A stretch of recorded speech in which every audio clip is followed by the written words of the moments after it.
Welcome to our channel, where we dive deep into the darkest and most chilling true crime mysteries. Before we begin, don't forget to hit the subscribe button and the notification bell, so you never miss an episode filled with shocking twists and haunting revelations. Tonight, we unravel one of the most disturbing cases in modern history. This is the story of a quiet suburban neighborhood, a beautiful garden filled with blooming roses and lilies, and a horrifying secret buried beneath the soil that would shock investigators and horrify the entire nation. This is the story of the Garden of Horror, where dozens of young women disappeared. Elmwood had always been a place that outsiders described as Storybook America. It was the kind of town people drove through on their way to the city and thought, I could live here. I could raise children here. I could grow old here. The streets were clean, lined with majestic oak trees whose branches formed leafy archways overhead, filtering the sunlight into soft golden rays. White picket fences framed neatly mowed lawns, each house with its own porch swing or rocking chairs, a place where elderly couples waved at passing neighbors, as if time itself moved slower in Elmwood. Children played freely in the cul-de-sacs until the streetlights flickered on, laughter carrying through the still evening air. Teenagers gathered at the ice cream parlor or drove lazily along winding country roads with music pouring from open car windows. The air smelled faintly of fresh-cut grass in summer, of apple pies cooling on windowsills in autumn. It was a town that prided itself on safety, on tradition, on the unspoken promise that bad things simply didn't happen here. But Elmwood's charm was also its curse. The peace had become so ingrained that even the faintest suggestion of danger was dismissed. That was why, when the first girl vanished, the town's reaction was not panic but polite disbelief. After all, how could something sinister, something urban, happen in their quaint little town? The first was Sarah Jenkins. Sarah was 18, the kind of girl who didn't blend into Elmwood's carefully drawn picture of perfection. She had hair the color of burning embers, a wild red mane that seemed to rebel as much as she did. Where other girls in town wore pastel sundresses and smiled politely at church socials, Sarah wore ripped jeans and leather jackets, her eyes lined with smudges of black eyeliner that she didn't bother to fix. She worked late nights at the Daily Grind, the town's only cafe, where locals gathered for morning coffee and gossip. On the night she disappeared, Sarah had stayed behind to close. Surveillance footage later showed her tying her apron, locking the register, and stepping outside at exactly 10:30 p.m. The grainy camera caught her waving to her coworker before walking into the night. The streetlight flickered overhead, then steadied. That was the last trace anyone had of her. When her parents reported her missing the next morning, the response was almost insulting. A young officer, still new enough that his badge gleamed brighter than his experience, smiled sympathetically and said, "She's 18. Probably just needed some space. She'll be back." He spoke as if Sarah's disappearance was no more than a teenager sulking after an argument. The Jenkins family wanted to believe him. They told themselves Sarah would come home, tired but safe, with some story about crashing at a friend's place. But as days turned into weeks, and every phone call rang unanswered, every text remained unread, that hope withered. Her room remained untouched, posters still taped to the walls, her sketchbooks scattered across her desk, filled with drawings of cities she dreamed of escaping to. Elmwood had no time to recover before it was struck again. Emily Carter disappeared 3 weeks later. If Sarah was the rebel, Emily was the golden child. At 21, she was the pride of her family, a college student who balanced part-time work with impeccable grades. Her future was as carefully mapped out as the roads in Elmwood, each milestone marked with precision. Emily worked nights at a small diner, saving money for tuition, and everyone who knew her insisted she was too responsible to simply vanish. That night, she had walked home after her shift. Around midnight, a truck driver spotted something odd on the side of a deserted road.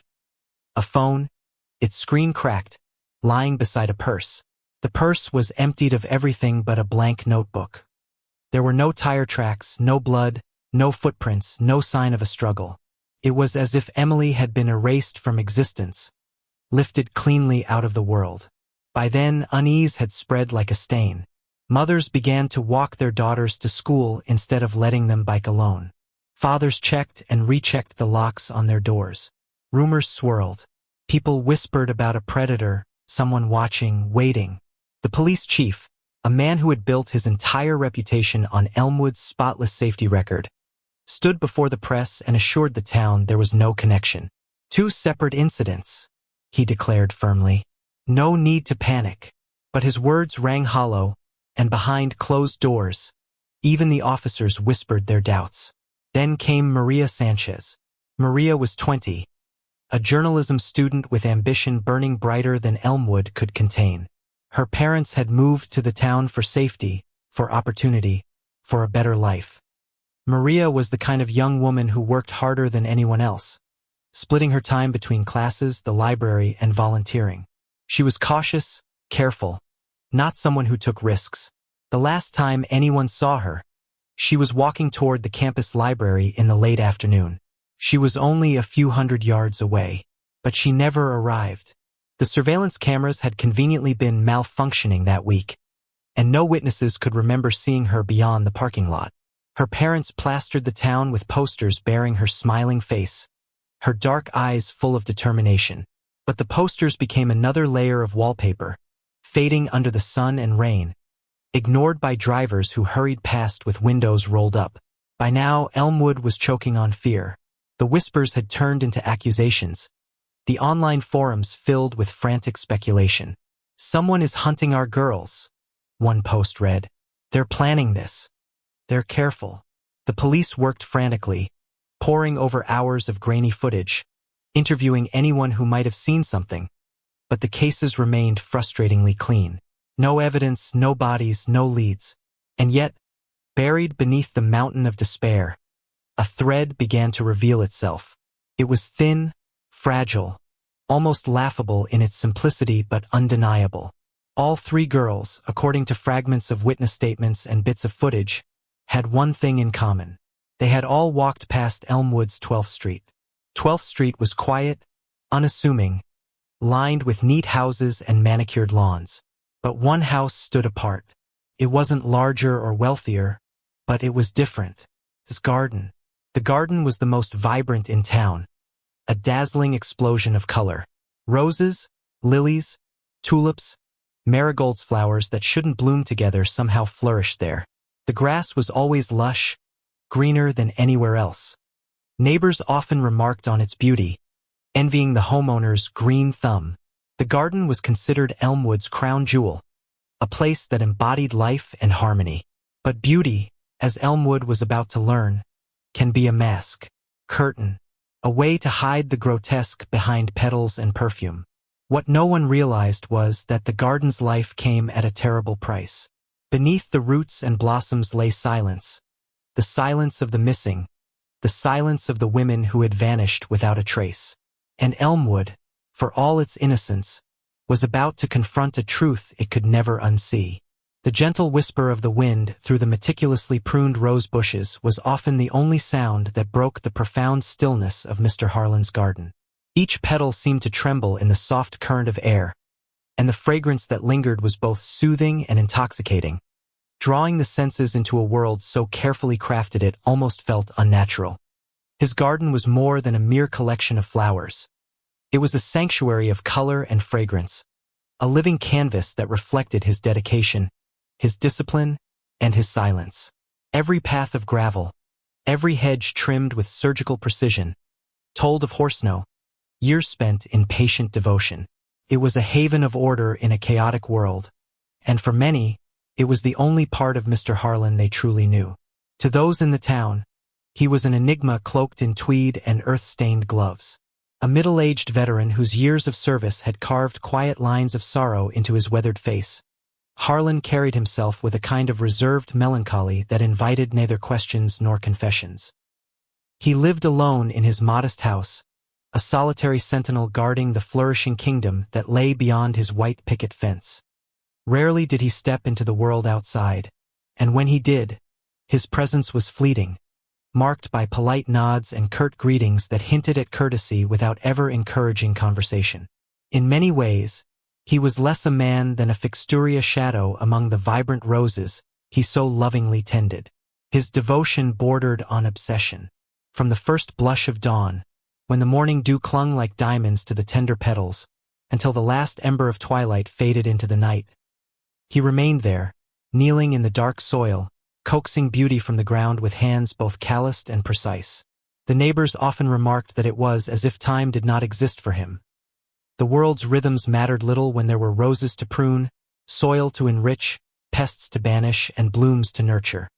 His roses in particular were renowned far beyond the town's borders. They were perfect in form, flawless in hue, and radiant in a way that unsettled as much as it impressed. People whispered that such perfection could not be natural, though no one dared voice that suspicion too loudly. When asked about him, neighbors painted a portrait that was as consistent as it was colorless. Polite, but very reclusive, they said. He was the kind of man who offered a nod on the street but never paused long enough to engage, the kind of man whose name might be forgotten at social gatherings even as his roses became the main topic of conversation. He lived the life of a gardener, Martha Peterson, a kindly widow 2 houses down, would often remark. Simple, predictable. Gardening, reading, sleeping. That was it. The truth was that Harlan had built around himself an armor of routine, a fortress of ordinariness, and it worked no one looked too closely. He blended into the backdrop of life, his quiet nature making him forgettable even as his garden flourished with unforgettable beauty. But it is often in the overlooked details, the faint cracks in the facade of normalcy, that the first tremors of something darker emerge. Detectives Miller and Davies, veterans of countless investigations, knew this truth well. Their instincts, sharpened by years of watching criminals hide behind masks of decency, tingled the moment Mr. Harlan's name appeared on their desk. The case of the missing women had gripped the town in fear. Dozens of young women, gone without a trace, their disappearances threaded together by whispers, rumors, and the gnawing suspicion that a predator was moving silently among them. At first, Harlan was nothing more than a footnote in their inquiries, a solitary man in a community searching for answers. Yet what began as routine, another box to check, another name to cross off, slowly unraveled into a tapestry of oddities that was impossible to ignore. Their first red flag was buried in purchase records.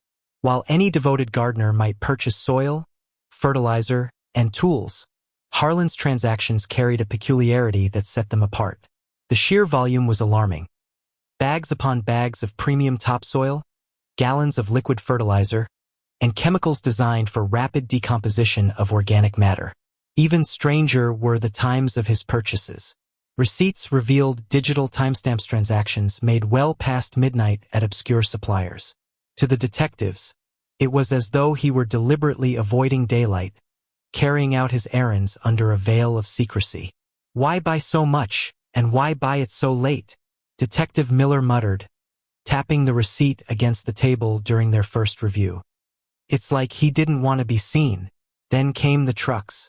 Neighbors, accustomed to the occasional delivery of mulch or garden supplies, had dismissed the late-night arrivals as trivial. Yet a deeper look revealed a pattern: unmarked vans and nondescript trucks arriving at odd hours, always when the street was at its quietest. They came not once, not twice, but with unsettling regularity. The deliveries were always discreet, always hurried, and never acknowledged by Harlan himself in casual conversation. To the detectives, the picture that began to form was one of deliberate concealment. Harlan wasn't just tending a garden, he was cultivating secrecy. And secrets, as Miller and Davies knew, are the soil in which horrors grow. The search began not with chaos, but with a strange, almost reverential calm.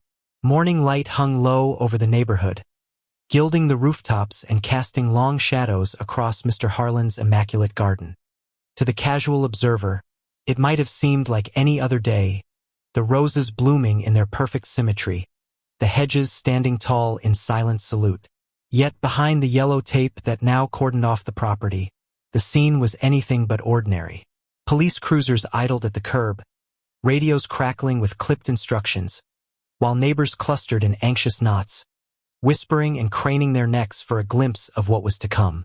At the center of it all, A team of detectives and forensic experts prepared themselves for the grim task ahead. They moved with the efficiency of experience, each clad in sterile white Tyvek suits that rustled faintly with every step. Blue latex gloves snapped into place. Surgical masks obscured half their faces, leaving only their eyes visible, eyes hardened by years of confronting humanity's darkest secrets, but not immune to the weight of what they suspected they would find here. The garden itself seemed almost to resist them. Its beauty was defiant, each rose bush carefully pruned into perfection, their blossoms opening to the sun as though mocking the intrusion. The sweet perfume of roses and lilies hung thick in the air, mingling with the earthy musk of freshly watered soil. It was the kind of scent that normally brought comfort, the fragrance of life and growth. Today, it carried an unsettling irony. Detective Miller stood at the edge of the central flowerbed, his gaze fixed on the soil as though trying to see through it. Beside him, Detective Davies scanned the perimeter, her jaw set in a grim line. Neither spoke. Words felt intrusive here, unnecessary. Instead, they gave the nod to the forensic lead, a gray-haired man named Halvorsen, whose 30 years on the job had made him a reluctant expert in uncovering what the earth often tried to keep hidden. "Start with the raised beds," Halvorsen instructed, his voice low, steady. "Careful, deliberate, no machines until we're sure." Still, an excavator was on standby at the far end of the yard, its massive steel bucket raised like the claw of some lurking predator. Its engine thrummed idly, a mechanical growl that underscored the silence. The first shovels pierced the soil. Rich, dark loam spilled out in soft clumps, perfect growing soil, exactly as one would expect from a master gardener. For several minutes, that was all there was: soil, worms writhing against the sudden light, and the occasional rock. Officers exchanged wary glances, doubt flickering in their expressions. Perhaps this had all been a mistake. Perhaps Harlan was guilty of nothing more than obsessive horticulture. But then the air shifted, subtly at first. The familiar perfume of roses began to falter, overtaken by something sourer, heavier. A faint metallic tang crept into the breeze, a smell that clung to the back of the throat and turned stomachs with its persistence. The scent grew with every layer of earth removed, until it was undeniable. Decay. Halvorsen's eyes narrowed. He raised a gloved hand, halting the team. "Stop. Go slow. We've got something." Shovels gave way to trowels, spades, even careful gloved hands. Every movement was meticulous now, each scoop of dirt revealing more of the garden's terrible secret. Then came the sound of faint scrape, steel on something not stone. One of the younger officers froze, his breath catching. He knelt, brushing gently at the earth until the pale curve of an object emerged. A bone. Small, white, unequivocal. The silence that followed was suffocating. No one moved for a heartbeat, 2, 3. Then came a collective exhale, heavy with dread. "Bag it," Halvorsen said quietly, though his voice carried the weight of confirmation. From that moment forward, the garden was no longer a sanctuary. It had become an excavation site, a crime scene of unimaginable proportions. Forensics descended into the soil with a grim urgency, their careful hands working feverishly to reveal what lay beneath. What emerged was worse than anyone had dared imagine. Roots, thick and gnarled, had twisted themselves around human remains as though the garden itself had conspired in concealment. A ribcage tangled in ivy, a femur encased in roots like a grotesque sculpture. Fragments of skulls, their hollow sockets filled with dirt. Every new discovery tightened the knot in the stomachs of those present. The bones were not scattered randomly. They were arranged, layered, almost ritualistically placed, as though Harlan had not merely buried them, but integrated them into the foundation of his horticultural masterpiece.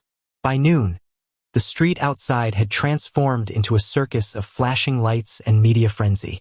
News vans lined the curb, their satellite dishes raised like antennae reaching for the horror unfolding inside.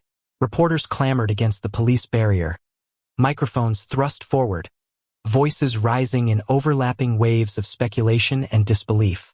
Neighbors who had once admired Harlan's garden stood behind the tape, their faces masks of shock and betrayal. Martha Peterson, who lived 2 houses down, wept openly, clutching her husband's arm. "I used to tell my grandchildren to look at those roses," she whispered hoarsely. "They played in front of that fence." All this time, her words dissolved into sobs. Inside the garden, the excavation continued relentlessly. The more they dug, the clearer the scope became. This was not the burial of 1 or 2 victims. This was systematic, methodical, a ledger of death written in bones and petals. Dozens of skeletons emerged, each one telling a story cut brutally short. Clumps of hair still clung to some skulls, dulled by time but stubbornly intact. Personal effects surfaced from the soil. A silver locket tarnished but still clasped shut, a faded hoodie stiff with dirt, sneakers frayed at the edges, a bracelet missing its charms. Each item was bagged and logged, each one a heartbreaking testament to a life lost. The officers worked in grim silence, broken only by the occasional murmur of discovery or the click of cameras documenting every angle. The sweet scent of roses was gone now, entirely eclipsed by the stench of death that rose in suffocating waves from the churned earth. Masks did little to blunt it. Several younger officers had to step away, their stomachs rebelling. By the time the sun dipped low, casting the garden in blood-red light, the scale of Harlan's depravity was undeniable. The Garden of Horror, the press would later call it a name that seemed almost too neat, too simple for the devastation revealed here. What had once been the pride of the community was now its greatest shame, a grotesque reminder that beauty can conceal monstrosity. As the last body bags were sealed for the evening, Detective Miller stood back, surveying the churned earth. The roses, their petals still impossibly vivid against the backdrop of ruin, swayed gently in the evening breeze. They were no longer beautiful. They were markers, unwilling monuments to the horror that had fed them. And beneath that twilight sky, with the murmurs of reporters and the sobs of neighbors echoing faintly beyond the tape, one chilling truth settled into every heart present. Harlan's garden had not been a sanctuary. It had been a graveyard, a monument to death disguised in the guise of life. Harlan was brought into the interrogation room, a stark, windowless box of a room designed to break down even the most hardened criminals. But Harlan didn't look like a criminal. He looked like an unassuming man in his late 50s. His hands, though rough from a lifetime of gardening, rested calmly on the steel table. His eyes were not those of a terrified man, but of a detached observer. He was eerily calm, almost tranquil, as Detective Williams and Detective Grant, seasoned veterans of countless brutal cases, sat down across from him. "Mr. Harlan," Williams began, his voice low and steady. "Do you know why you're here?" Harlan simply shook his head, a slight, almost polite smile on his lips. "I assume it's about the unfortunate discovery in my garden. Someone has gone to great lengths to frame me." The detectives exchanged a glance. This wasn't the terrified denial they were used to. It was a practiced, almost arrogant performance. For the next hour, Harlan held firm, parrying every question. He claimed he knew nothing about the bodies, suggesting they were planted by a disgruntled neighbor or a rival gardener. He spoke of his love for his roses, his devotion to the soil, and his peaceful, solitary life. His story was almost flawless. Then, Detective Grant, a man known for his psychological cunning, leaned forward. He didn't ask a question. He simply placed a photograph on the table. It was a picture of Sarah Jenkins, her red hair bright against the gray background. Beside it, he placed a small silver locket. "We found this in your shed, Mr. Harlan. DNA analysis confirms it belongs to Sarah Jenkins. She never leaves home without it, according to her mother." For the first time, a flicker of something brief, almost imperceptible twitch crossed Harlan's face. He quickly regained his composure, but the crack had been made. That's a coincidence," he stammered, his voice losing its perfect smoothness. Williams saw his chance. He slid more photos across the table. A distinctive hair clip belonging to Emily Carter, a worn-out journalism notebook belonging to Maria Sanchez, and then a stack of photos of the other women found buried in the garden.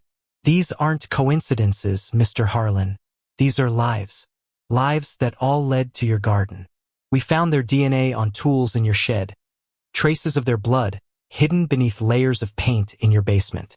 The room fell silent. The air crackled with tension.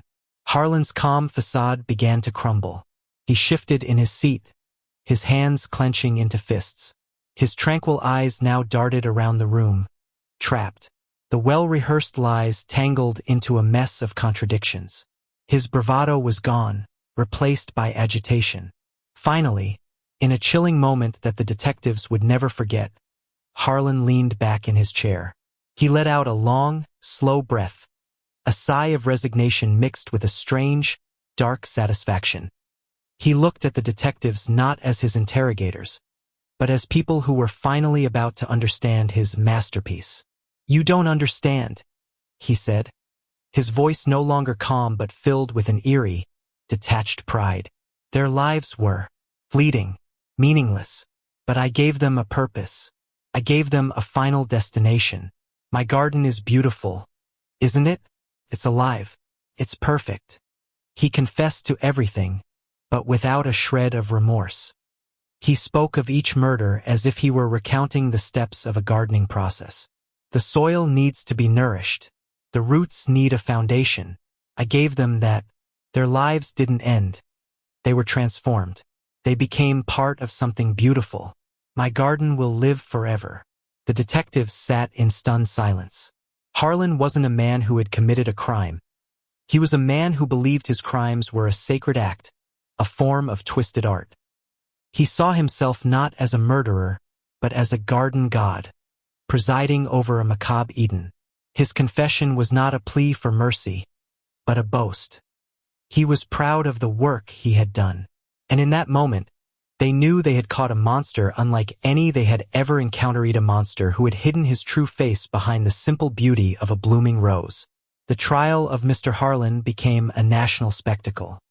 The courtroom, a grand old building that had seen decades of quiet legal proceedings, was now a circus of reporters, camera crews, and grieving families. Every day, lines of curious citizens snaked around the block, hoping to catch a glimpse of the man who had hidden a cemetery beneath a rose garden. The atmosphere inside was a volatile mix of heartbreak and outrage. The prosecution methodically built their case, a meticulous and horrifying narrative of depravity. They presented the evidence with cold, clinical precision. Forensic experts took the stand, detailing the ghastly discoveries in the soil.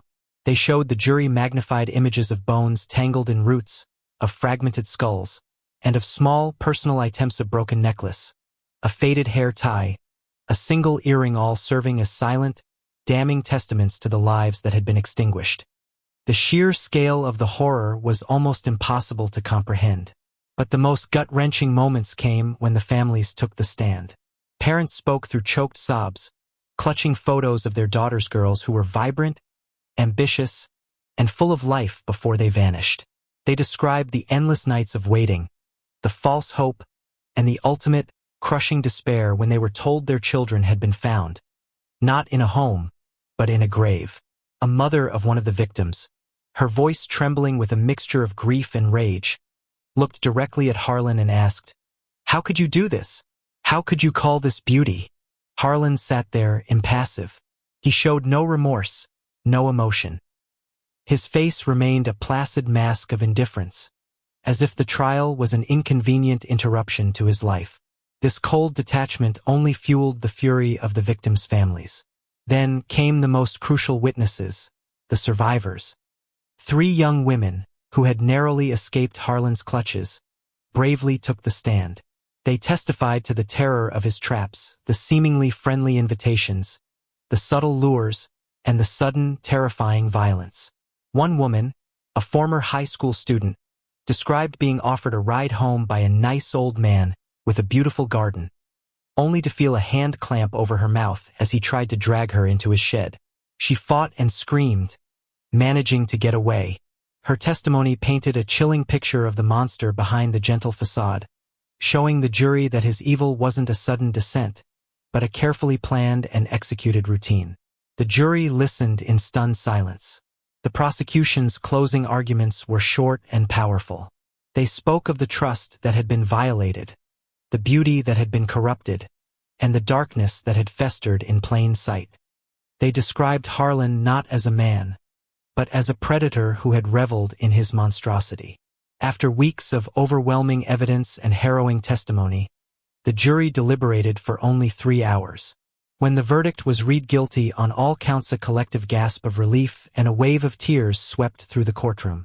Harlan was sentenced to life without parole. He showed no reaction, no change in expression. His silence was his final, cold act of defiance. In the aftermath, the community of Elmwood was left to pick up the pieces. The once-admired garden was completely destroyed, its fertile soil now a crime scene, a grim monument to the lives lost. In its place, the town erected a solemn memorial, a simple stone monument with the names of all the victims, a permanent reminder of the horror that had taken root in their peaceful community. The flowers were gone, replaced by a painful legacy. As the cameras rolled away and the story faded from the headlines, the town was left with scars that would never fully heal. The simple trust between neighbors was gone. The innocence of Elmwood was forever lost. And the closing words of the chief prosecutor echoed like a warning to the entire nation. Behind the beautiful facade of a blooming garden, a darkness no one could imagine was waiting. In the silence of suburbia, monsters sometimes hide in plain sight, waiting to strike. And sometimes, they water their roses with secrets too terrible to remain buried.